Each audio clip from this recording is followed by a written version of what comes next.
यहाँ सबैलाई मेरो नमस्कार। नयाँ परिमार्जित पाठ्यक्रममा आधारित कक्षा 6 को सामाजिक अध्ययन विषय अन्तर्गत एकाइ 1 देखि एकाइ 6 सम्म परीक्षामा सोध्न सकिने प्रश्नहरू छन्। त्यो मध्येमा हामी सर्ट क्वेसन र लङ क्वेसन गरेर हामी 3 भागमा बाँडेका छौँ। कक्षा 6 को सामाजिक अध्ययन विषय र हामीसँग जोडिएर लाइक शेयर कमेन्ट गर्न नभुल्नु होला। युट्युब च्यानलमा गएर एनपीएल युट्युब च्यानलमा गएर हामी समाजका लागि भनिन्छ भनेको छ। समाजका लागि समाजमा भन्नाले आपसमा सम्बन्धित मानिसहरूको समूहलाई मिलेर बसेको समूहलाई समाज भनिन्छ। विभिन्न जाति समुदायका धर्म संस्कार मान्ने मान्छेहरू। राष्ट्रिय गौरव भन्नाले के बुझिन्छ? आत्मसातको आत्मसम्मानको अनुभूतिलाई गौरव भनिन्छ र नेपाललाई विश्वमा चिनाउने चिनारी वा र नेपाली हुनुमा गौरव गर्ने इतिहासलाई संस्कृति मूल्य मान्यता सम्पदा र सम्मान गर्ने मान्ने राष्ट्रिय गौरव। स्काउट स्थापना कहिले भएको थियो भने त स्काउटको स्थापना बेलायती सैनिक अधिकारी रबर्ट बाडेन पावेलले सन् 1907 मा गरेका थिए। प्रश्न 4 मा छ समुदाय समाजबीचका भिन्नताहरू।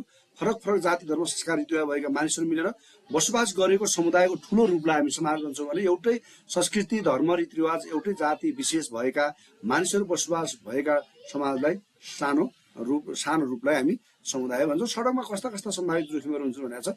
सडकमा घट्ने सम्भावित जोखिमहरूमा यस प्रकार छन्। असावधान ड्राइभिङ, यसले अकस्मात दुर्घटना हुन सक्छ। त्यस्तै गरेर सुरक्षित व्यवहार। कस्तो व्यवहारलाई भनिन्छ?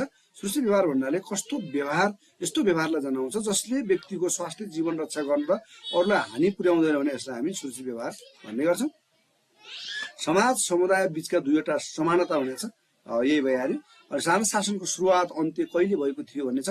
1903 मा जङ्गबहादुर राणाले कोत पर्वको घटनापछि सत्ता लिएर राणा शासनको सुरुवात गरे भने अन्त्य चाहिँ 2007 साल फागुन 7 गतेमा लोकतान्त्रिक आन्दोलनको पश्चात राणा शासनको अन्त्य भयो। नेपालमा मनाइने कुनै 2004 पर्वको नाम लेख्नु। नेपालमा मनाइने कुनै 2004 पर्वको नाम दशैं, तिहार, अब फागु पूर्णिमा जो पनि भन्न सकिने भयो।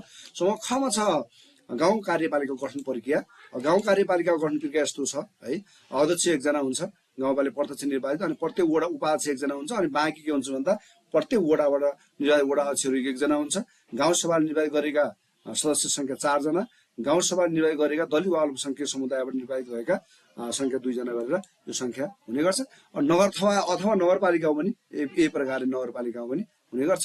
र त्यस्तै गरेर तपाईँको समुदायमा मनाइने कुनै 6 वटा 3 वटा 4 पर्व माघी यो भइहाल्यो।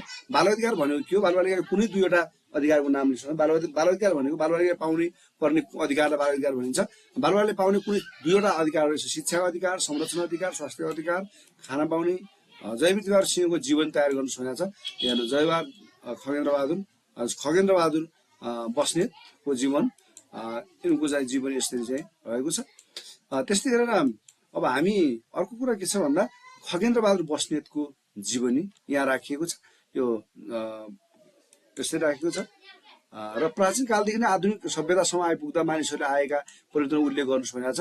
प्राचीन कालदेखि आधुनिक सभ्यतासम्म मानव समाजले समाजको संरचना प्रविधिमा विशाल परिवर्तन देखाएको छ र प्राचीन कालमा जीवन सरल प्राय कृषिमा निर्भर थियो, जबकि आधुनिक सभ्यतामा विविध र विज्ञानको विकासले जीवनलाई मद्दत र सहज बनाएको छ। शिक्षा र ज्ञानको पहुँच विश्वव्यापी रूपमा फैलिएको छ, जसले गर्दा सामाजिक रूपमा हरेक दृष्टिकोणले के छ भन्दा सभ्य भएको छ। र सभ्य समाज निर्माणका 5 वटा बाधकहरू भनेको छ। अन्धविश्वास, बर्बरता र स्वार्थी प्रवृत्ति, त्यस्तै गरेर अशिष्ट अभद्र व्यवहार, त्यस्तै गरेर अज्ञानता र अशिक्षा, गलत सोच र प्रवृत्ति र नराम्रा चलनलाई बढी प्रश्रय दिने काम पनि हुन्छ। नागरिक र बासिन्दा बीचका भिन्नताहरू हुन्छ। देशको कानुनी सदस्य हुन्छ र कुनै ठाउँमा बसोबास गर्ने व्यक्ति हो र नागरिकता प्रमाणपत्र पाएको व्यक्तिलाई हामी नागरिक भन्छौँ भने उता चाहिँ बसोबासका अधिकार आफ्नो चाहिँ नागरिकता नभएको तर केही समयको लागि बस्नलाई हामी भन्छौँ। र कर्तव्य प्रकारदेखि कुनै एकको बारे संक्षिप्त बेलामा कर्तव्यका प्रकार छ। नैतिक कर्तव्य, कानुनी कर्तव्य र नागरिक कर्तव्य। कानुनी कर्तव्य हरेक देशको आफ्नो नागरिकलाई लागू हुने गरी कानुन रूपमा उल्लेख गरिएका कर्तव्यहरूलाई नागरिक कर्तव्य भनेर भनिन्छ। नेपालको संविधान। हवस् त, धन्यवाद। यहाँहरू सबैमा शुभ सन्ध्या भन्न चाहे र आजलाई यति। हाम्रो युट्युब च्यानल नयाँ हुनुहुन्छ लाइक शेयर कमेन्ट सब्सक्राइब गर्न नभुल्नु। म आज बिदा हुन्छु।